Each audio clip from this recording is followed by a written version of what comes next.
quero convidar nossa preletora, irmã Maristela Gandra, em uma noite especial, em uma festa tão bonita.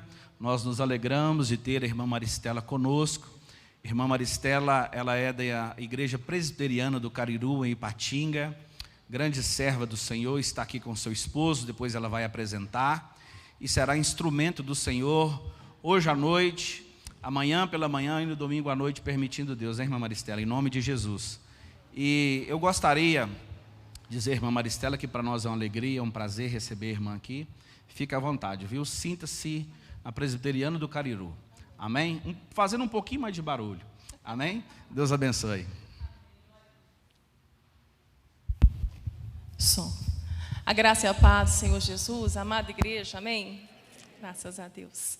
Que bom, que privilégio, viu, irmãos, poder estar aqui, fazer parte dessa história, 25 anos, uma caminhada bem cumprida, Eu louvo a Deus, por Deus ter nos permitido chegar até aqui. E eu creio que esse encontro foi marcado no momento que o Senhor nos uniu, num momento bem delicado na família da Priscila. E eu tive também a honra de poder estar com a mamãe dela nos últimos dias. E levei meu livro, dediquei para ela.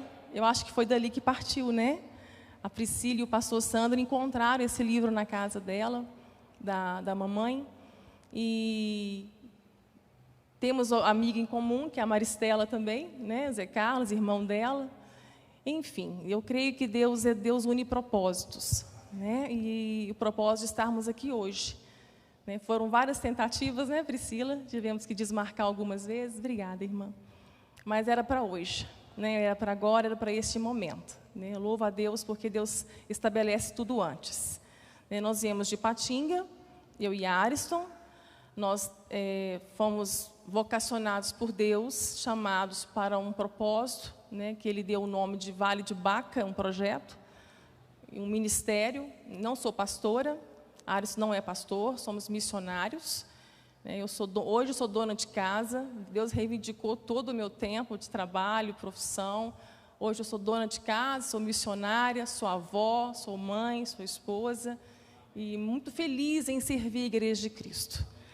Deus escolhe quem Ele quer, capacita, chama, faz, E nos fez uma família sacerdotal. Ariston hoje é um vendedor autônomo, também Deus reivindicou o tempo dele. E Deus fez a nossa família uma família sacerdotal, uma família ministerial. Não porque queríamos, na verdade nós temíamos isso, Mas Deus foi longânimo, Ele foi nos preparando, até que nos lançou e nos enviou, E através de um vale difícil de atravessar, mas que tem se tornado, como o pastor Sandro falou, um manancial. Hoje o Vale de Baca é um bálsamo na minha vida. Hoje o Vale de Baca é um solo sagrado na minha vida. Eu louvo a Deus por tudo que o Senhor nos permitiu viver nesses 17 anos de jornada, contra uma doença grave. Não darei o testemunho hoje, pretendo dar amanhã à noite, amém? Mas eu quero nos apresentar a minha casa, minha família, apresentar o nosso testemunho através do vídeo, que vai ser passado agora. Eu já gostaria de pedir aos irmãos que já pudessem liberar, para a gente poder ganhar tempo. Isso, pode soltar, Mas é para glorificar o nome do Senhor, porque eu não veria nem minhas filhas crescerem. Deus está nos dando aí, expressando a graça dEle pelas nossas vidas, o amor, o cuidado, e a soberania dEle sobre todas as coisas. Como eu tenho dito, e vou repetir aqui também, não é Covid, não é câncer, não é infarto, não é morte súbita, não é acidente, não é nada disso que determina o fim da vida dos filhos de Deus. Os dias nossos estão contados. Nós éramos substâncias informes ainda, no ventre das nossas mães. O Senhor estabeleceu os nossos dias. Como vai ser, o Senhor sabe. E o que nós temos que estar é preparados. E Deus é tão maravilhoso, nós estávamos muito temerosos, quanto à minha vida também, no caso dessa pandemia. Minha imunidade é baixa, meu organismo é fraco, tenho muitas comorbidades, e nós tememos por isso. E eu louvo a Deus pelo Deus do antes, que sabe tudo antes, que provê antes, que fortalece antes, que prepara antes. Não era para eu ir de Covid. O que ele fez antes? Me levou para um tratamento com um endocrinologista. Vou dar umas dicas aqui para vocês. Eu entrei tomando vitamina D já 2 meses antes, já estava tomando. Eu tomava sol, tomei o sol do inverno todos os dias, 1 hora por dia. Então, vitamina D, meu organismo estava bombando. Eu estava num tratamento também de desintoxicação medicamentosa, por causa de muita medicação que eu já tomei e tomo. Tomava cerca de 4 a 6 litros de água por dia, recomendação do médico, e cada um tem seu limite, né? Pelo menos 2 litros é o mínimo que nós temos que tomar. Enfim, meu Deus do antes. Quando aconteceu, e mesmo assim, queridos, Deus permitiu que o Arso fosse infectado antes, para que eu pudesse saber o dia da minha infecção. No 10º dia dele, eu fui infectada, porque as minhas comorbidades são quase todas do Covid. Fadiga, fraqueza, dor muscular, dor das articulações, cansaço. Isso confunde muito. Então, no 10º dia, eu dei febre. Então já procurei o hospital, né? Já entrei em tratamento. Tem tratamento, queridos. Vamos deixar esse pânico, esse medo horroroso para lá. Vamos viver o dia de hoje. E vocês estão vendo uma pessoa que sobreviveu porque Deus quis que sobrevivesse. Mas nós podemos fazer a nossa parte também. Não vos inquieteis com o dia de amanhã. A minha filha está assim: mãe, você não está preocupada? Se alguém da família precisar de um leito e não tem leito mais aqui em Patinga, para começar, eu nem sei se isso condiz realmente o que está acontecendo. Mas não preocupo, Lu, porque eu vivo hoje. Mas se acontecer, Deus proverá. Vamos descansar, queridos. Vamos descansar como igreja do Senhor, na soberania de um Deus que é Pai, um Deus que cuida. Em toda a minha história, em toda a desconstrução que eu tive, eu e toda a minha família por esse vale, muitas coisas nós aprendemos e aplicamos no livro, né? O livro se tornou pedagógico, se tornou didático, com uma teologia reformada muito simples, muito linda, porque a experiência só tem sentido na nossa vida se trouxer transformação. Senão um testemunho fica por ser um testemunho sem valor nenhum. Tem gente que coleciona milagres, né? E não houve transformação de mente. Então, quando a experiência vem e aplica a palavra de Deus no seu coração e transforma a sua mente, aí sim, aí são testemunhos que vale a pena contá-los, né? Então, uma das coisas que o Senhor me deu no começo, em 2008, não morrerei, mas viverei, contarei as obras do Senhor. Mas ainda Deus estava me preparando, né? Então, uma das coisas que a gente aprendeu neste vale, como igreja de Cristo, né, que Ele é soberano. A vontade dEle é estabelecida, é feita na terra como ela é no céu. E eu precisava aprender isso, que um Deus de cura, que pode curar e cura, poderia escolher não me curar. Eu tive que lidar com esse barulho por muitos anos, até entender que o Deus de cura, Ele pode curar de várias maneiras. E esse livro traz essas boas novas, né? Esse livro apresenta o nosso Deus como papai, pai querido, que cuida, né? Ele cura de várias maneiras. Ele curou minha mãe levando. Ele me curou sem remover a doença. Às vezes Ele vai curar removendo a doença. E às vezes vai curar não removendo a doença. Mas como é isso, Maristela? Eu vejo muito isso, eu vejo esse exemplo na vida de Paulo. Paulo orou muito para que aquele espinho na carne, que graças a Deus nós não sabemos o que é, porque eu falo que é necessário que cada um tenha pelo menos um espinho na carne. Charles Spurgeon diz que pelo menos um mês cada homem deveria sofrer de reumatismo para poder esmagar, né, o nosso orgulho, a nossa humanidade, nossa esperança humana, fé humana, nosso humanismo. Então eu vejo muito isso na vida do apóstolo Paulo. Paulo clamou, vamos dizer que seja pela cura. Estudiosos apontam esse espinho na carne como algo que trazia dor física, porque no grego espinho é remetido como uma estaca enfiada na carne, que causava dor. E ele orou por 3 vezes. Eu não creio que ele orou por 3 dias, eu creio que essas 3 vezes foram um longo tempo, uma luta dele com o Senhor, porque ele se sentia esbofeteado por Satanás. Esbofetear é bater no rosto com a mão virada, menosprezo, menosprezado. Claro, um líder como o apóstolo Paulo, o fundador, né, o maior missionário do mundo antigo, um homem usado em cura, usado para curar, dons de cura, e não curava a si mesmo, nem seu próprio filho na fé, Timóteo. Então ele se sentia esbofeteado, menosprezado, até que Deus o curou. E a cura de Paulo foi quando Deus disse: Paulo, a minha graça te basta. O meu poder se aperfeiçoa na fraqueza. E Paulo entendeu, Paulo foi curado, o espinho não foi removido. E eu vivo isso, queridos, tanto com o câncer, como com a dor.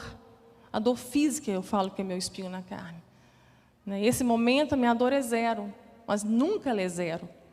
Ela sempre é 4, 5, quando ela chega em 7, eu estou indo para o hospital. A minha vida é assim há 17 anos. Mas como que dá para viver assim? Não dá. É sobrenatural, é graça. E uma das coisas que eu aprendi, que nós como igreja não somos homens naturais. Nós somos homens espirituais. Deus habita em nós. A graça de Deus está em nós. Tudo é pela graça. A graça nos basta. O evangelho é muito simples, queridos. Então o livro vai estar à disposição de vocês. Ele é R$40, tanto no dinheiro como no cartão. Os irmãos fiquem à vontade, se quiserem adquirir. Amém? Mas convido à leitura. Tem um livro dentro desse livro, que é o Vale da Adolescência. Ele é um livro, dentro do livro. Então tem pré-adolescentes lendo, com 8, 9 anos de idade já. Experiências que Deus me fez, que eu vivi com Ele desde novinha, desde o meu chamado.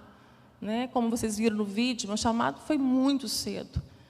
Para missões foi aos 12 anos. Mas com 10 anos já vivi experiências com o Senhor no Vale. Então, são experiências que marcaram a minha vida. Então, Deus tem trazido algo também para adolescentes, para jovens, para líderes, professores, educadores, pais. Então, os irmãos ficam à vontade, queridos. E eu trouxe um outro livro aqui, não estou vendendo ele. Nós estivemos em Brasília agora em outubro, pregamos por lá, no congresso também. E hoje parece que eu entendi que eu fui em Brasília só para ganhar esse livro. Como ovelhas sem pastor. E é sobre o culto, é sobre o congresso desse fim de semana. Nós fomos hospedados por esse casal. A esposa do Braulio Galone também é escritora, ela é autora do livro Sim, Dona de Casa, em quebra de paradigmas, que nós propagamos aí por todo o Brasil, o livro dela, maravilhoso. E agora, o esposo dela também escreveu esse livro, Como Ovelha Sem Pastor. Desde outubro, eu não abri esse livro. Hoje é sábado, quando foi quinta-feira, o Espírito Santo me impeliu para pegar este livro.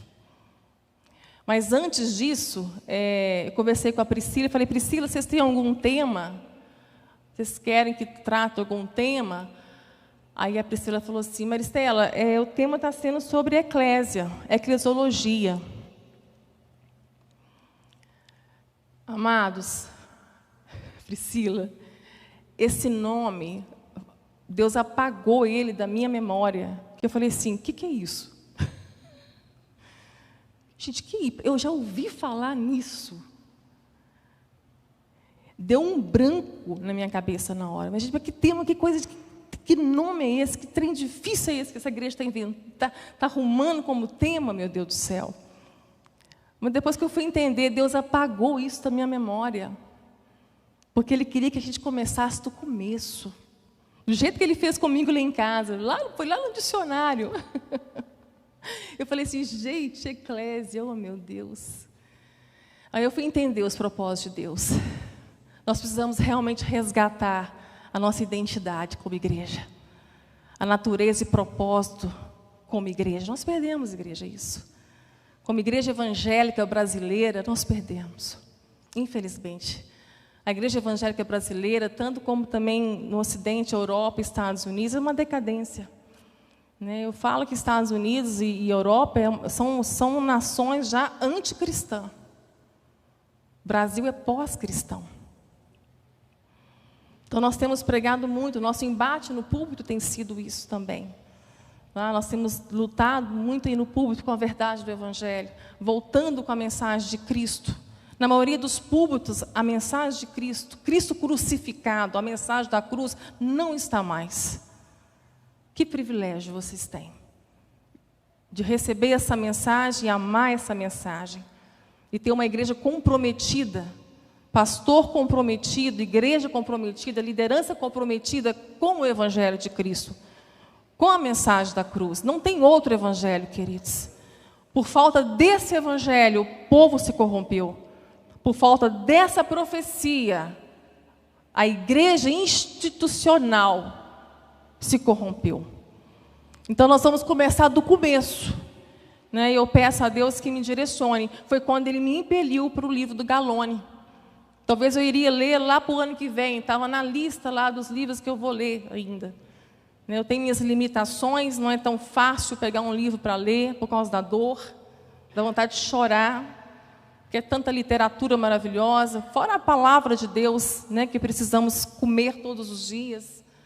Então, Deus sabe das minhas limitações. Então, Ele tem esse cuidado comigo. Ele apagou da minha memória, me impeliu para o livro, e aquilo que eu recebi de Deus, nas primeiras páginas, nos primeiros capítulos que eu li, eu quero passar para vocês, mas dentro do texto base, que nós vamos também tratar dele, que é uma revelação maravilhosa, sua igreja.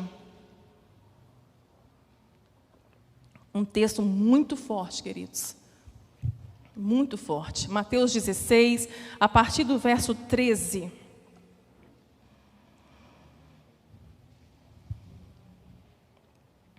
E chegando Jesus às partes de Cesareia de Filipe, interrogou os seus discípulos, dizendo: quem dizem os homens ser o Filho do Homem? E eles disseram: uns João Batista, outros Elias, e outros Jeremias, ou um dos profetas. Disse-lhes ele: e vós, quem dizeis que eu sou? E Simão Pedro respondendo disse: tu és o Cristo, o Filho do Deus vivo. E Jesus respondendo disse-lhe: bem-aventurado és tu, Simão Bar-Jonas, porque não foi carne e sangue quem te revelou, mas meu Pai que está no céu. Pois também eu te digo que tu és Pedro, e sobre esta pedra, sobre esta palavra, sobre esta afirmação, sobre esta verdade que você acabou de dizer, Pedro, eu vou edificar a minha eclésia. E as portas do inferno não prevalecerão contra ela. E eu te darei à minha igreja as chaves do reino dos céus, e tudo que ligares na terra será ligado nos céus, e tudo que desligares na terra será desligado nos céus. Então mandou aos seus discípulos que a ninguém dissessem que ele era o Cristo. Desde então começou Jesus a mostrar aos seus discípulos que convinha ir a Jerusalém e padecer muito dos anciãos e dos principais dos sacerdotes e dos escribas, e ser morto e ressuscitar ao terceiro dia. E Pedro, tomando de parte, começou a repreendê-lo, dizendo: Senhor, tem compaixão de ti, de modo nenhum te acontecerá isso. Ele, porém, voltando-se, disse a Pedro: para trás de mim, Satanás, que me serves de escândalo, porque não compreendes as coisas que são de Deus, mas só as coisas que são dos homens. Então disse Jesus aos seus discípulos: se alguém quiser vir após mim, renuncie-se a si mesmo, tome sobre si a sua cruz e siga-me, porque aquele que quiser salvar a sua vida, perdê-la-á, e quem perder a sua vida por amor de mim, acha-la. Pois que aproveita o homem ganhar o mundo inteiro e se perder a sua alma? Ou que dará o homem em recompensa da sua alma? Glória a Deus. Obrigada, Senhor. Fala conosco, Deus. Se revele a nós, ó Pai, através deste texto. Pai, neste momento, fala conosco, fala a cada ouvinte. Regenera almas aqui, mentes aqui nesta noite, Senhor. Traga-nos, ó Pai, a cura eterna, ó Pai. Cura também enfermos físicos que estão aqui. Ó Pai, que nada venha, Senhor, incomodar o Teu povo, a Tua igreja nesta hora. Nós clamamos agradecidos já ao Senhor, em nome de Jesus. Amém. Glória a Deus. Queridos, agora pasmem. Então, já com o tema da igreja, eu pego o livro do Galone e começo a dar uma lidinha. E ele fala assim: espero apresentar ao leitor o que a Bíblia diz a respeito da natureza e propósito da igreja, o que ela é, para o que ela existe e o que ela faz, para que entendamos e resgatemos o querer de Deus como algo importante e necessário à obediência. Ele traz uma nota aqui do Hernandes Dias, que em sua obra Avivamento Urgente, a igreja atual tem palavra, mas não tem poder. Tem doutrina, mas não tem santidade. Tem trabalho, mas não tem fruto. Tem ortodoxia, mas não tem vida. É o que nós temos visto, por onde temos andado também. E aqui continua. Algumas partes eu sublinhei. Aqui fala do nosso viver cristão. Espera aí só um minutinho. Como vimos, a igreja que Cristo se refere em Mateus 16, 18, é a reunião de todos que se arrependeram dos seus pecados e se refugiaram nele pela fé. E nele foram feitas nova criatura. Ela consiste em todos os eleitos de Deus, todos aqueles que têm recebido a graça de Deus, todos aqueles que foram lavados no sangue de Jesus, todos aqueles que foram revestidos pela justiça de Cristo, todos aqueles que nasceram de novo e foram santificados pelo Espírito de Cristo, são os tais, todos de cada nação, povo, língua que compõem esta igreja. Esta igreja está sobre a rocha, mas nenhuma igreja visível tem o direito de dizer: nós somos a verdadeira igreja. Isso aí já torna uma igreja uma seita. Igreja que reivindica como igreja fiel, como igreja verdadeira, a única igreja, já torna ela uma seita, queridos. E nós temos visto muitas igrejas evangélicas se tornando seitas. Por que se tornam seitas? Porque a mensagem central da igreja de Cristo é uma só: Cristo crucificado. A mensagem da cruz. Há uma ação poderosa de Cristo na cruz pela sua igreja. E essa mensagem não pode ser tirada do púlpito. Quando outra mensagem começa a se tornar mais relevante, quando outra doutrina começa a ser ensinada à igreja como forma de alcançar salvação, já se torna uma seita. A única forma de ser salvo é pela graça. Não houve participação nenhuma sua naquela cruz. Nenhuma minha. Nós somos salvos pela graça, mediante a fé em Cristo, que Ele também nos deu. Antes eu aprendi lá atrás, que eu comparava a nossa salvação como se você estivesse afogando e alguém jogasse uma boia e você se agarrasse nela e se salvasse. Algo que você fez para se salvar. Não, queridos, não é isso. Vamos imaginar você e eu lá no fundo do oceano, morto, afogado. E o mergulhador vai lá no fundo e te traz de volta à vida. É isso que ele fez por nós. Não houve participação nossa. Não há nada que eu possa fazer. Por isso que a graça é tão constrangedora. Não há valor nenhum nosso naquela cruz, queridos. A cruz é para nos constranger. É na cruz que nós vimos o amor de Deus e a graça dele por nós. É essa ação de Cristo na cruz que mudou tudo. Foi lá na cruz que Jesus se tornou o Cristo, o Filho do Deus vivo. É isso que, como igreja, nós precisamos resgatar. O que é ser igreja? Aqui nós estamos reunidos como igreja. Igreja não é o templo, não é a parede, não é o banco, não são os instrumentos. Mas também pode ser usado o nome igreja, eclésia, também para isso. No Novo Testamento, 114 vezes o nome eclésia é mencionado. Para a igreja invisível, que é o corpo místico de Cristo, e também para a igreja visível, que é essa que nós estamos aqui agora. Que começou pelas catatumbas, pelas casas, até chegar nos prédios, até chegar aqui. A igreja, ela tem a instituição, ela tem a denominação, mas ela não é a instituição, ela não é a denominação. O que está acontecendo é que isso se tornou maior que a igreja. A instituição ficou maior que a igreja, a placa ficou maior que a igreja de Cristo. A idolatria ficou maior do que o sentido da igreja e ser igreja. Querido, nós somos igreja. Eu falo que a minha pregação começa quando eu termino aqui, quando eu desço aqui da tribuna. Desço dessa plataforma e saio. Aí começa a nossa pregação. Aí fecha-se a parede, apaga-se a luz, fecha-se a porta. É a igreja que sai. É a igreja que vai para casa. É a igreja que vai acordar amanhã e vai para o trabalho. A igreja que vem amanhã para a escola dominical. É a igreja que vai estar no trânsito.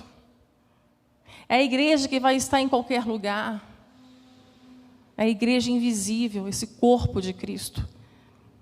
Essas pedras vivas que está sendo formado um edifício sob a cabeça que é Cristo. Nós não podemos perder esse sentido, queridos. Se perdemos o sentido de igreja, nós nos perdemos nesse sistema religioso que está engolindo muitas famílias, que está destruindo muitas vidas, adoecendo muita gente. Nem todo ajuntamento podemos chamar de igreja, mas toda igreja, ela é um ajuntamento, que ninguém é igreja sozinho. Eu falo que essa pandemia veio da misericórdia de Deus para nós, para a igreja dele na terra. Para despertar a igreja dele como igreja. Templos fechados. Quantas pessoas perderam a noção de igreja, porque a igreja para muita gente era o templo, era o ritual, era a liturgia. Muita gente se perdeu, desanimou, parou na caminhada, porque a caminhada era para a igreja visível.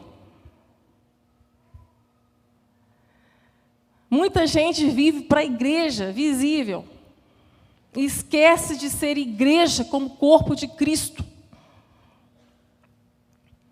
Eu tenho uma citação de um teólogo que eu gosto muito de falar e eu repito isso muito em minhas pregações. Você pode ter nascido na igreja, crescido na igreja, batizado na igreja, casado na igreja, constituir família na igreja, ter ministério na igreja, cantar, pregar, envelhecer na igreja, morrer na igreja, ter um culto fúnebre lindo na igreja e acordar no inferno. Nunca foi de Cristo. A vida toda foi da instituição, foi do sistema, foi do rol de membros. nunca foi de Cristo, nunca entendeu o que é ser pedra viva, carta viva neste mundo, que manifesta a glória de Deus através de nós como igreja, que levamos o reino de Deus, que manifestamos a glória de Deus nesse mundo. Cristo em nós é a esperança da glória para este mundo. Cristo em nós estamos sendo alinhados como igreja. A igreja ela é linda, ela é pura, ela é imaculada. Deus já vê na sua visão panorâmica a igreja já perfeita, formada como um edifício de pedras vivas, um corpo, mas que está sendo alinhado sob a cabeça. Como igreja sofremos, como igreja somos afligidos. Queridos, pode ter tempos de prosperidade, de paz para a igreja visível, mas para a igreja invisível nunca haverá um tempo sem aflição. Nunca. Nós somos perseguidos em toda a história. A angústia, a tristeza, a dor, o sofrimento faz parte, a labuta do ardor faz parte da nossa vida como igreja de Cristo. Nós somos perseguidos. Satanás está contra a igreja, está rodeando a igreja o tempo todo, buscando quem possa tragar. Estamos em guerra como igreja.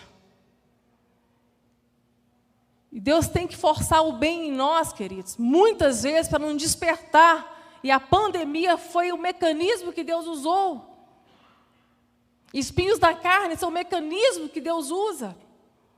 Muitas vezes Deus tem que colocar alguém enfermo num leito de sofrimento da nossa família para forçar esse bem em nós, de aprendermos como igreja, sermos Cristo, perdoar uns aos outros, aprender a lidar com as diferenças uns dos outros, a começar na nossa casa.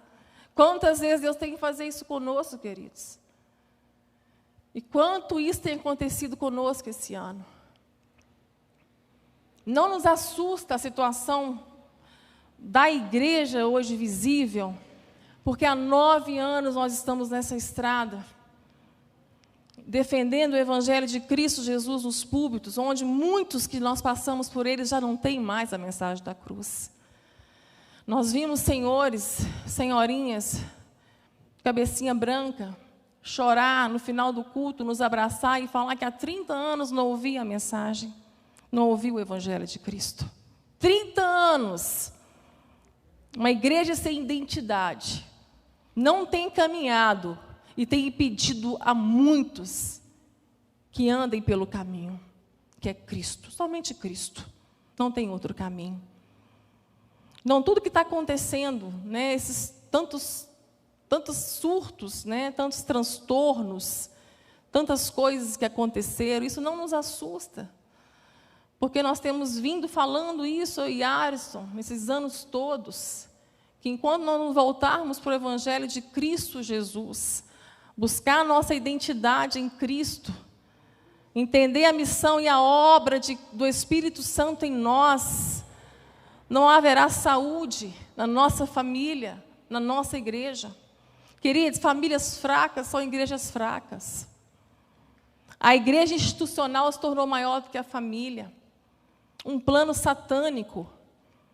Enquanto nos envolvemos com atividades, com rituais, com liturgias da nossa igreja, que é legítimo nos dedicarmos aos dons que o Senhor nos deu para edificar o corpo, porque nós fomos chamados para isso, edificarmos o corpo, sermos o suporte um do outro, usar os dons, servir cada um em Cristo, sermos doadores, agentes de Cristo, é legítimo, mas o sistema se tornou tão grande nesse processo que tirou muitos pais e mães de dentro de casa, famílias se desuniram por conta de um sistema religioso. Nós vimos tudo isso acontecer. A igreja de Cristo, ela começa na nossa casa. O culto começa quando eu acordo. O culto começa com a forma do marido tratar a esposa. É a forma que a esposa trata o marido. É o culto que você está dando a Deus, meu querido. É como os filhos fazem com os pais. É o culto que estamos dando a Deus. Como eu disse, a igreja vai sair daqui a pouco. E ela vai para casa. Quem somos nós como igreja? Tem uma parte desse livro que o Galone fala sobre isso. Precisamos lembrar que há um evangelho só, uma revelação, um batismo, uma ceia do Senhor, e também há uma só igreja construída sobre a rocha que é Cristo. Se há um só Deus, haja somente uma igreja. Se há somente um Cristo, só existe uma igreja. Se há somente uma cruz, há somente uma igreja. Se só existe um Espírito Santo, só há uma igreja. Estamos nós sobre a rocha? Estamos nós reunidos ao único fundamento? Só há um fundamento. Não há benefícios para nós através de Cristo se não estamos firmados nele. Olhem para o fundamento em que se apoiam, para saberem se são membros ou não da verdadeira igreja.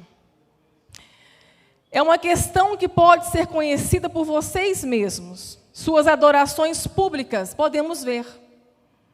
Mas não podemos ver se vocês estão pessoalmente edificados sobre a rocha. Podemos ver a presença de vocês na ceia do Senhor.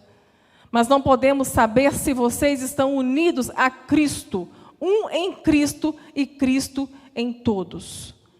As igrejas visíveis têm seus tempos de prosperidade e época de paz, mas nunca tem havido um tempo de paz para a verdadeira igreja. Foi o que acabamos de falar. Seu conflito é perpétuo, sua batalha nunca termina. Guerra com os poderes do inferno é uma experiência de cada membro individual de todo o corpo de Cristo, e cada um tem que lutar. O que são as vidas de todos os santos, se não registros de suas batalhas? Satanás tem estado continuamente guerreando contra a igreja, como um leão ao derredor, procurando quem possa tragar. Glória a Deus, queridos. O texto que nós lemos, Mateus 16, Jesus, pela primeira vez, ele vai se apresentar como Cristo, porque até então ele é o Jesus, o Salvador, aquele que faz milagres, que multiplica pão e peixe, que acalma a tempestade, que ressuscita os mortos. O Jesus da multidão. Todo mundo gostava de Jesus.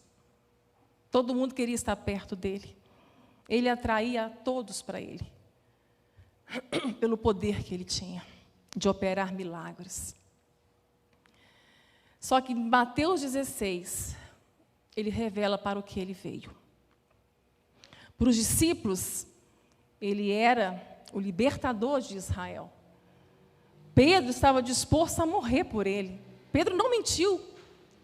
Ele estava convicto que por Jesus, esse Jesus, ele morreria por ele. Ele iria até o fim por ele. Porque era o Salvador deles. Eles clamavam por um Salvador, por um libertador.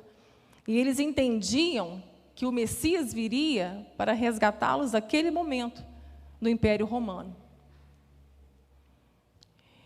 Jesus pergunta para eles: quem os homens dizem quem é o Filho do Homem? Uns dizem que tu és João Batista, outros dizem que tu és Elias, outros dizem que tu és Jeremias, ou um dos profetas. E vós, minha igreja, vocês, dizem que a igreja começou e foi inaugurada no Pentecostes, mas vamos um pouquinho mais para trás. Jesus, quando chama os discípulos, os primeiros discípulos, ali ele já começa a sua igreja. E vós, minha igreja, quem vós dizeis que eu sou? E Pedro, por uma revelação, ele responde: tu és o Cristo, o Filho do Deus vivo. Jesus fala: Pedro, não foste carne nem sangue quem te revelou isso, mas foi o meu Pai que está no céu. E eu te digo, Pedro, que sobre esta palavra, sobre esta pedra, sobre esta afirmação, sobre essa verdade que você acabou de dizer, eu vou edificar a minha igreja. A igreja é dele, a igreja é de Cristo, ele a criou. Eu vou edificar a minha igreja. Aqui ele revela um espírito que está na igreja, o Espírito de Cristo. É o Espírito que está na igreja. É o único Espírito que pode estar na igreja de Cristo, o corpo de Cristo. É o único Espírito. Só que mais à frente ele vai falar para os discípulos o que ele vai passar, tudo que ele vai sofrer. Ele vai falar para os discípulos tudo o que vai acontecer e que ele vai ressuscitar. Só que Pedro repreende Jesus. Senhor, tenha compaixão de ti mesmo. Não passes por isso. Eu acabei de dizer que tu és o Cristo, Filho do Deus vivo. Você pode se salvar. Tenha compaixão de ti. Para que você vai sofrer isso? Queridos, isso aqui é tão profundo. Pedro parece que está com uma preocupação legítima, né, com o Senhor Jesus. E Jesus vai repreender o espírito que estava em Pedro naquele momento. Não era o espírito de Cristo. Era o espírito do anticristo. Aparta-te de mim, Satanás. Tu és pedras de tropeço desde o começo. Você entende as coisas dos homens. Você não entende as coisas de Deus. Para entender as coisas de Deus, só com o Espírito de Cristo. Queridos, só há dois Espíritos neste mundo.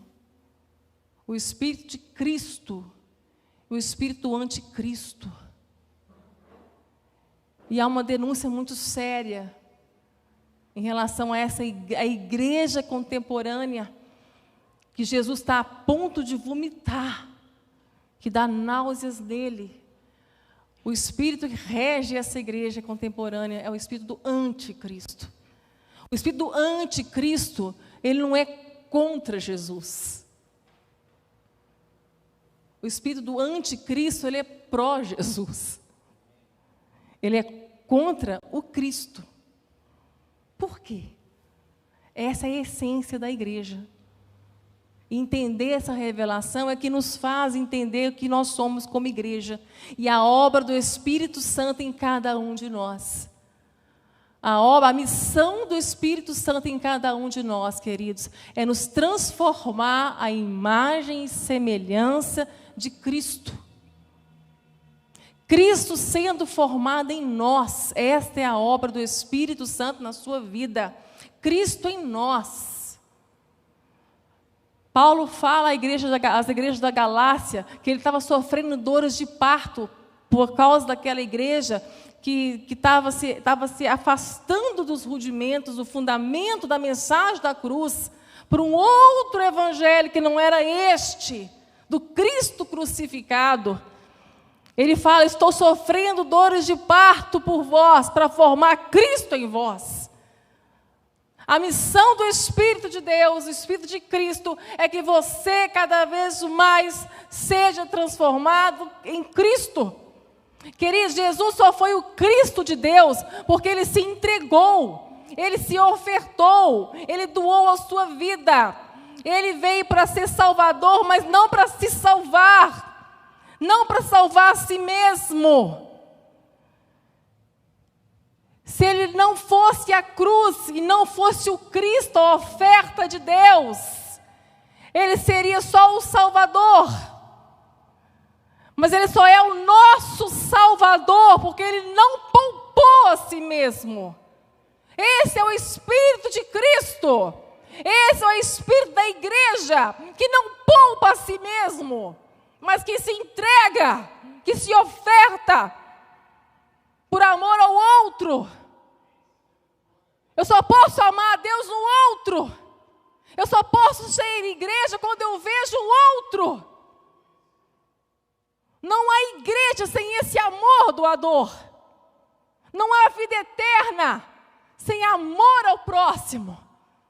Amor ao próximo, Gálatas, Paulo fala, cumpriu a lei. Esse é o Espírito de Cristo. Tu és o Cristo. Jesus fala, é sobre esta verdade é que a minha igreja vai ser edificada. A essência da igreja é ser Cristo. Nos tornar Cristos neste mundo. Cristo em nós, a esperança para este mundo, para a sua família, para a sua casa, para a igreja local, para a sua escola, para o seu trabalho. Queridos, nunca foi sobre você, nunca foi sobre nós, nunca foi sobre mim. Tudo foi sobre Cristo, tudo é sobre Cristo, é dele, por ele, para ele. Esse é o cerne do Evangelho. Essa é a essência da igreja.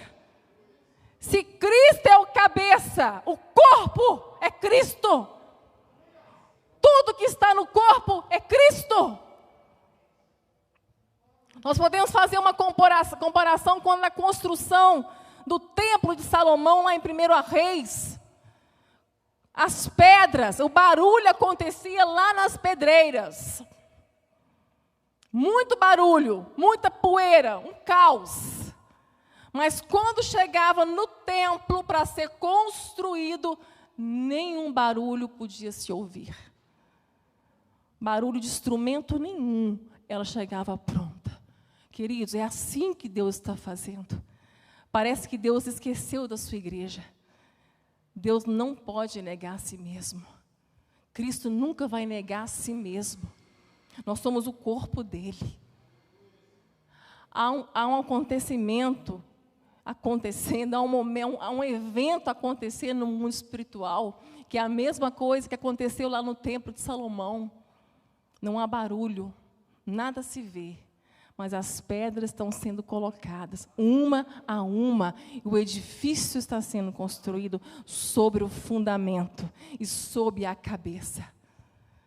Quando a última pedra foi encaixada, essa noiva será apresentada. E o noivo conhecerá a sua noiva perfeita, imaculada, santa, remida pelo seu sangue. Deus nunca vai desistir da sua igreja, queridos.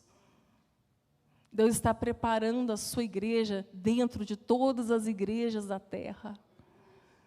Nós temos que aprender a diferença entre a eclésia de Cristo, o corpo de Cristo, e a igreja visível, a instituição. Querido, seja liberto do sistema religioso. Venha você como igreja para adorar o Senhor aqui dentro, para ajudar o seu irmão aqui dentro, para cooperar com os dons que o Senhor te deu aqui dentro, para nos fortalecer aqui dentro, adorar a Deus aqui dentro. Jesus, Ele nos deu os sacramentos que só pode ser feito juntos, e um deles vai ser amanhã, que é o batismo nas águas. Não tem como fazer isso sozinho. Cuidado, desigrejado. A gente tem muitos desigrejados que caminham com a gente, mas eu aprendi algumas diferenças entre uns e outros, sabe, pastor Sandro? Tem uns que são sinceros, são sensíveis, estão sofrendo, porque não conseguem achar uma igreja de Cristo dentro do templo. Não conseguem achar, não há uma mensagem de Cristo no púlpito. Queridos, há muitas igrejas que não são de Cristo, já são do anticristo. Tem desigrejados sofrendo, porque há cidades que não têm. E isso é terrível. Eu conheço pessoas que, nessa pandemia, através dos cultos online, se tornou membro de uma igreja em outra cidade, bem longe da dela. Porque havia palavra genuína sendo pregada. Glória a Deus pela internet. Glória a Deus pela transmissão, porque muitos foram alimentados e converteram. Mas quando isso passar e não ter mais internet, queridos? E quando chegar o tempo que nem internet vamos ter, a igreja vai prevalecer. Ela vai continuar a existir, ela é eterna. Ela nunca vai acabar. Nós não podemos confundir isso, queridos. Nós somos a igreja. Nós somos o corpo vivo. E todo esse barulho, toda essa poeira, todo esse caos, essa confusão, queridos, tudo isso vai passar. Deus está formando o seu templo. Ele habita dentro dele. Nós somos o templo. O nosso Pai já nos vê pronta. O nosso Abba já nos vê pronta. Perfeita. E é breve, queridos. Esse encontro nupcial vai ser breve. Mas há uma mensagem em voga, há uma mensagem perigosa que contaminou muitos. Contaminou muitos, independente de ser igrejas pentecostais, neopentecostais, reformadas, tradicionais. Há muitas mentes com fortalezas por causa da mensagem do anticristo. Que mensagem é essa, Maristela?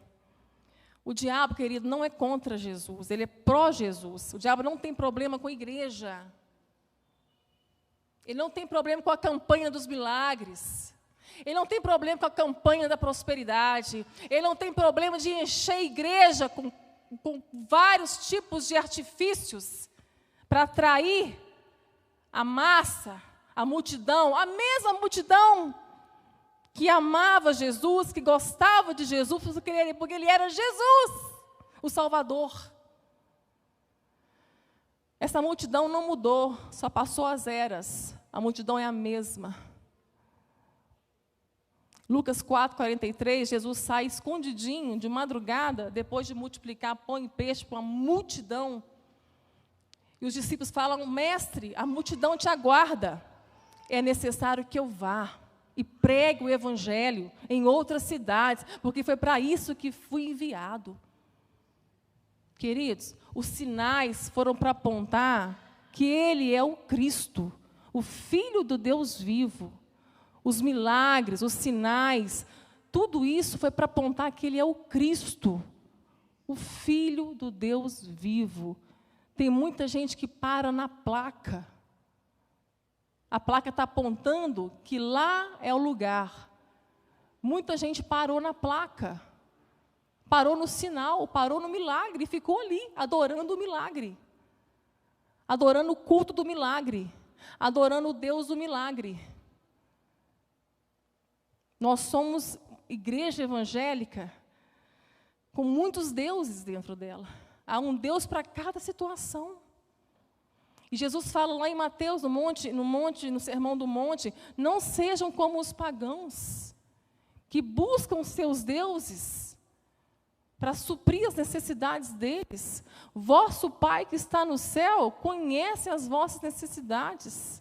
Não vos inquieteis com o dia de amanhã, olhe para as aves, olhe para os lírios. O vosso Pai cuida deles, não vai cuidar de vós, que são seus filhos? Busque primeiro o reino dele, manifeste primeiro o reino dele, e a justiça dele, a equidade dele. Qual que é a justiça de Deus, queridos? Qual que é a equidade de Deus, queridos? É partilhar direitos com quem não tem direito algum. Foi o que Jesus fez na cruz por nós, abriu mão dos seus direitos, para nós que não temos direito algum. Essa é a justiça de Deus. É diferente da justiça do mundo. É diferente da justiça do anticristo. A justiça do mundo mata pelos seus direitos. Agora, escuta esse barulho. Nós somos a nação que mais cresce em número de evangélicos no mundo. Nós somos a nação também que ganhou no topo. Olha só, nós temos títulos bons. A nação que mais cresce em número de evangélicos. Não tem glória a Deus. Nós somos a nação que mais se mata no mundo. De maior índice de homicídio no mundo. Nós somos a nação mais ansiosa do mundo. A ansiedade do Brasil está no topo do mundo. Como se explica isso, querido? Que crescimento é esse de evangélico? Que evangelho é esse que está sendo pregado? Não é o Evangelho de Cristo. É o Evangelho do anticristo. Poupa-te a ti mesmo. Tenha compaixão de ti. Você é raridade. Você é precioso. Você não pode passar por isso. Não, sua vingança vai ser doce como mel. Como é que é? Doce mel, né? Como é que é? Sabor de mel. Você vai estar lá no palco. E quem te humilhou vai ter que se humilhar.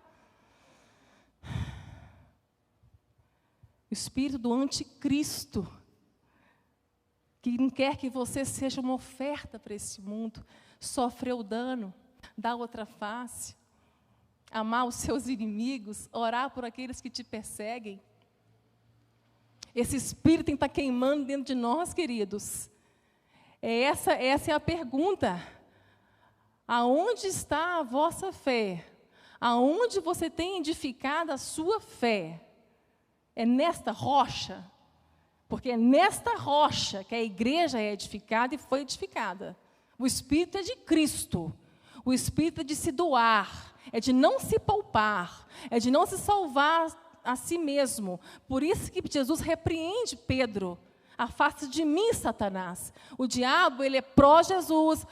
Tenha compaixão de você, não faça isso, Jesus vai te dar, Ele vai te prosperar, Ele vai te curar, seu milagre chega amanhã. As músicas, as pregações, as palestras, os livros, são todos, na sua maioria, anticristãos, queridos. Não tem o Espírito de Cristo neles. Aí, quando a gente vai ver a situação da igreja, um dos piores cânceres. O que é o câncer físico? O que é um câncer no meu cérebro? Quando a gente vai lidar com o pior câncer que se pode existir, dentro de corações de pessoas que se dizem cristãs, não há pior câncer do que a ausência de perdão, queridos. Um povo que não perdoa. Um povo ressentido, um povo magoado, um povo amargurado, privado da graça de Deus por causa da raiz da amargura, um povo perturbado. Que evangelho é esse? Do anticristo. Porque um Cristo perdoa. Um Cristo sofre o dano. Um Cristo ama com amor que tudo suporta, que tudo sofre. Porque amor não é sentimento, o amor é derramado em Deus, por Deus em nós, pelo Espírito Santo, que nos gerou uma esperança viva, que fez de Cristo a âncora da nossa alma. Queridos, que evangelho é esse? Isso é uma denúncia, essa é uma denúncia gravíssima para a igreja que se chama igreja evangélica, igreja de cristãos dessa última hora. Isso é grave, queridos.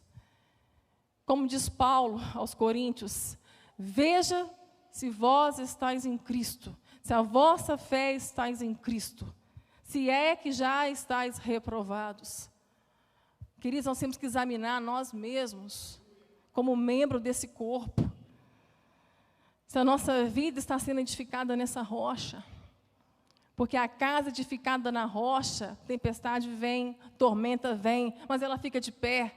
Não tem pandemia, não tem morte, não tem perda, não tem doença nenhuma que derruba essa casa, que tira essa fé. Você pode perder tudo, querido, você não pode perder a sua fé. O fim da nossa vida, o fim da nossa fé é a nossa salvação, queridos. Sem fé é impossível agradar a Deus. O que não provém da fé é pecado. Mas que fé? Não é a fé desse evangelho falso. A fé de acreditar, a fé de crença que Deus vai realizar os seus sonhos. Que você vai planejar e Deus vai assinar embaixo. Não, queridos. Isso não é fé, isso é crença. Fé é conhecer quem Deus é. Eu só posso agradar a Deus com essa fé. Porque é só a fé que me faz conhecer que Deus é meu Pai, é soberano e é o dono da minha vida, Senhor da minha vida, se eu conhecê-lo. Fé é conhecer Deus. Eu só posso descansar, eu só posso confiar, eu só posso entregar tudo nas mãos de alguém que eu conheço. E Deus quer ser conhecido. Conhecemos e prosseguimos em conhecer. Isso é uma ordem, para que possamos fazê-lo conhecido através de nós. Deus quer ser conhecido por você. Ele está se revelando a você todos os dias. Porque a fé depende disso. A fé que o agrada é a fé da aproximação, da proximidade. Não é a fé do serviço. Nós vamos falar sobre isso também amanhã. Não é a fé do muito fazer. Eu muito fiz, eu mereço. A fé do mérito. Eu tinha essa fé. Como essa fé foi difícil destruir ela na minha mente. Fortaleza. Fé é difícil de destruir. Fé do crédito. Eu fiz, eu mereço. Eu sou a menina do serviço. Vou agradar muito a Deus com a fé do serviço. No final, Ele vem e me agrada. Com a cura, com o milagre, com o emprego. Querido, Deus tem tudo isso para nos dar. Ele já nos abençoou com toda sorte de bênçãos. Né? A nossa relação com Ele não pode ser disso. Não pode ser por necessidade. Isso é inadmissível. Nosso Deus, desde a criação, Ele já imprimiu a sua identidade nela. Ele providenciou, desde o início, o alimento antes da fome. Ele é o Deus que provê antes. Ele é a própria provisão. Nosso relacionamento não pode ser por necessidade. Em Cristo Jesus não há falta de nada. Até o que você está vivendo, seja de precisar de alguma coisa, até isso é propósito de Deus na sua vida. Porque nada vai nos faltar, querido. Nada. Não vai faltar alegria, não vai faltar tristeza. Não vai faltar fartura, não vai faltar escassez. Não vai faltar saúde, não vai faltar doença. Deus está fazendo filhos, construindo. Deus está formando filhos, cristos inteiros. Pessoas maduras, Efésios 4, para chegar à estatura de varão perfeito, que é Cristo. Cristo. Por isso que Paulo fala, eu aprendi o contentamento. Paulo aprendeu a viver contente. O que é a felicidade? Contentamento. Sabia estar abatido, sabia ter abundância, porque de todas as formas, de todas as maneiras, lá o Salmo do 23, o Senhor é o meu pastor e nada vai me faltar, Paulo viveu. E foi com isso que ele aprendeu a ser o homem completo, inteiro, maduro em Deus e pleno, cheio de plenitude da sua graça. Deus está construindo, Deus está formando em nós filhos assim, queridos. Por isso os vales, os desertos, a dor, o sofrimento, faz parte da nossa vida. Tem um significado importantíssimo na nossa vida. Tudo que estamos passando, toda a tribulação. Todo o corpo de Cristo no mundo todo está sofrendo. Angústia, aflições, tristeza. Mas tem uma coisa. O reino do nosso Deus é de justiça, Ele é de paz, Ele é de alegria no Espírito Santo. Alegria, paz e justiça que não dependem de circunstâncias. Excede o entendimento. Excede tudo. Só o Espírito de Cristo, queridos, pode fazer isso em nós. Que possamos ser libertos das fortalezas do anticristo na nossa mente. O cenário está pronto, está muito fácil. Muito fácil. Muitos vão ser enganados. Vão ser confundidos, porque o anticristo ele é pró-Jesus. O diabo ele é humanista. Ele entende as coisas dos homens. Ele sabe o que é que o seu ventre quer. Ele sabe trabalhar dentro de nós. Ele sabe colocar na nossa mente, fomentar as nossas idolatrias, os ídolos do nosso coração. Ele sabe. Por isso que precisamos ser revestidos, queridos, de toda a armadura de Deus. E a armadura de Deus nada mais é do que estar em Cristo. Até que possamos um dia chegar e dizer como o apóstolo Paulo: não mais vivo eu, mas Cristo vive em mim. E a vida que agora eu vivo na carne, eu a vivo pela fé. Que o Senhor possa curar a sua fé. Que a sua fé possa estar em Cristo. Tira a sua fé de toda a expectativa que você tem dessa vida. Que todas as expectativas, toda a esperança humana venha ser esmagada nessa noite, como de Jó 14. Deus esmaga a esperança humana. Deus esmaga a fé humana. O humanismo engoliu e tem engolido vidas. O homem no centro. E Deus se tornando um serviçal dele. Esse é o espírito do anticristo, queridos. Que possamos estar atentos a esse momento. Fecha os teus olhos. Ore ao Senhor. Examine o seu coração. Onde está a sua fé? Onde está a sua fé? No evangelho de expectativa do que vai vir amanhã para você? Ou no evangelho de esperança viva, da perspectiva segura, da convicção segura que Deus já te deu tudo? Ele é tudo em nós. E em Cristo nós já já somos abençoados com toda sorte de bênçãos espirituais nas regiões celestiais em Cristo Jesus. Cristo é suficiente para a tua vida, querido. Vê se a sua fé está em Cristo. Examina hoje você mesmo. Eu quero fazer um desafio à igreja. A igreja vai continuar de olhos fechados. Não vou chamar você para vir aqui à frente. Porque eu costumo dizer que esse desafio é para crente. E para não crentes também. Por isso que eu não chamo aqui à frente. Porque como nós tratamos aqui, quando nossas escamas vão caindo, e nossa visão espiritual, nossos olhos espirituais são abertos, Deus vai nos mostrando, e mostra mesmo, queridos, que muitas vezes nós só somos da igreja instituição.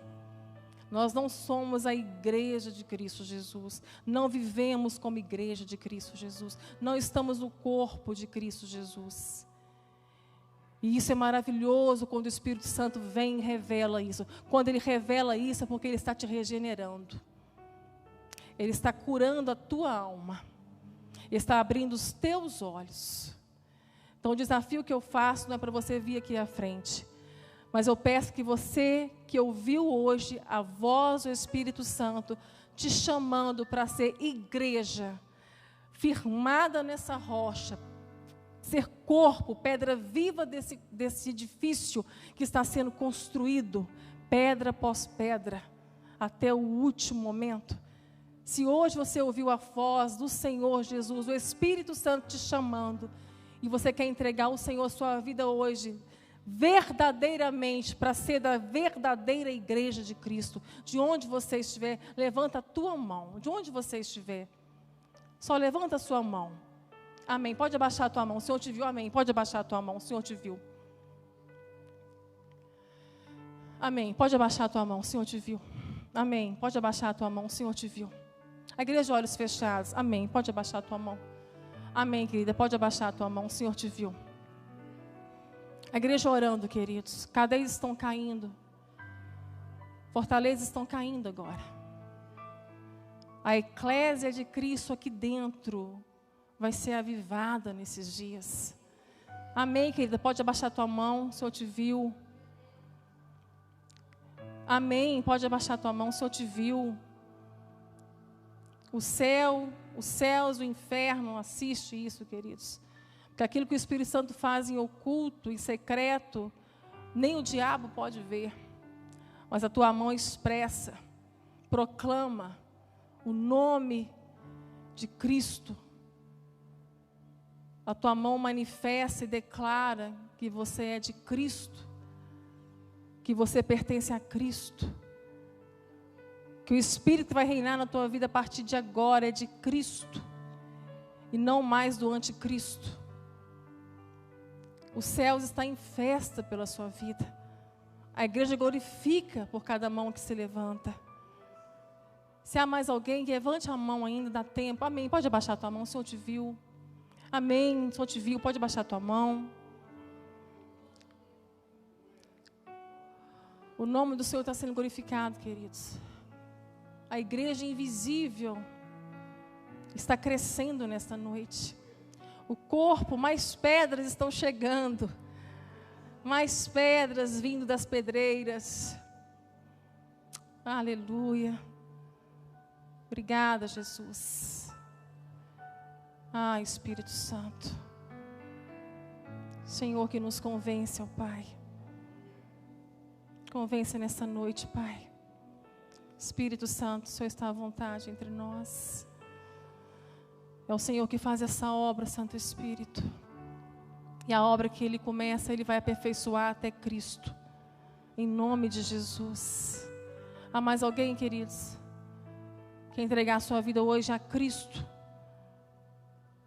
Amém, querido. Pode abaixar a tua mãozinha. O Senhor te viu.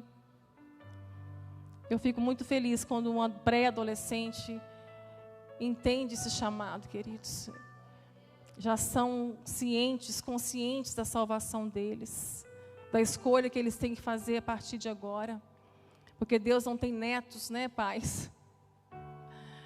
Deus tem filhos. É isso que o Senhor está fazendo nessa hora. Edificando cada vez mais a sua igreja. Ele é dono dela. Podemos encerrar, queridos? Amém, queridos? Vamos ficar de pé. Senhor, muito obrigado, ó Deus, por este momento que passamos como eclésia, como a igreja que o Senhor firmou e criou desde aquele dia, Senhor. Desde aquele momento, ó Deus, o Senhor nos edificou sobre o Teu nome. Tu és o Cristo. Tu és o Cristo. Deus, que Teu Espírito, ó Deus, possa pulsar em nós. Que o Espírito de Cristo possa, Senhor, manifestar nesta igreja, nessa cidade. Por onde essa igreja for, Senhor, que o Teu reino seja manifestado. Que a Tua glória seja manifestada, Senhor. Que todos possam ver Cristo em nós. Deus, que possamos ser santos para que os outros vejam o Senhor em nós. Porque sem santidade ninguém pode ver o Senhor em nós. Sem santidade ninguém verá a Deus.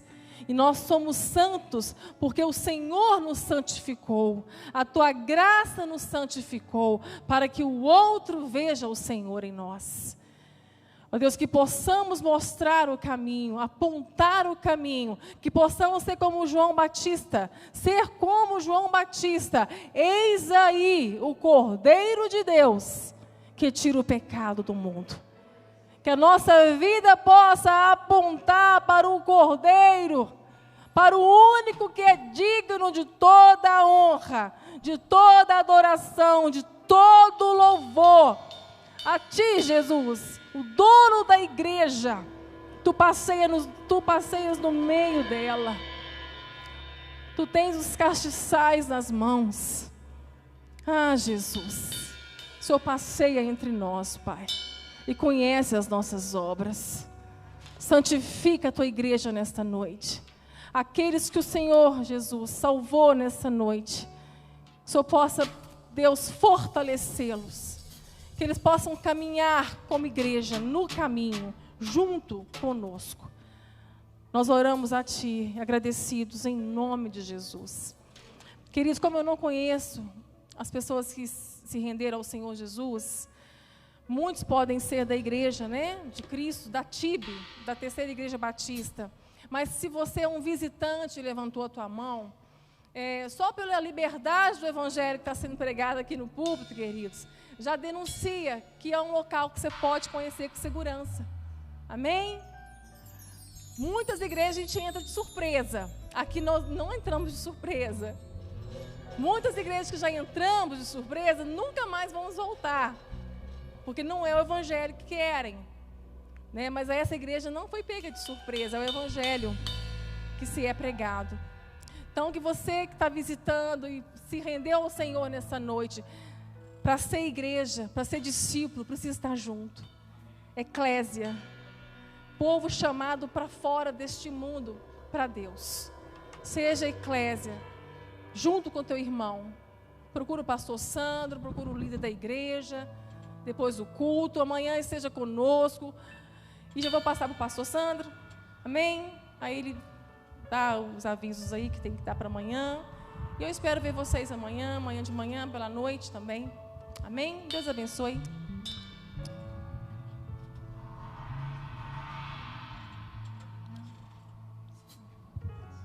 Amém, igreja? Que bom ouvir o Evangelho, né, irmãos? Nosso desejo é sermos primorosos nesse púlpito, trazer pregadores que creem naquilo que nós cremos, que pregam aquilo que nós pregamos. E louvamos a Deus pela vida da irmã Maristela, que foi instrumento do Senhor para nós nessa noite. E amanhã de manhã, irmãos, às 8h30, nós teremos também mais um culto aqui, teremos também batismos. Nós pedimos aos irmãos que vieram hoje a lista de amanhã